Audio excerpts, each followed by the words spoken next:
Enes Bey geliyor uzaklardan.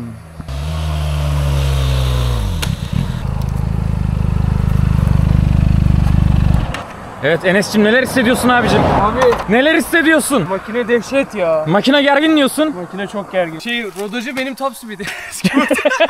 Demiştim rodajda olsa biz iyi gideriz diye. Çok iyi ya. Sesi çok güzel abi. Evet, ben de çok beğendim. Birazdan zaten değişiriz seninle.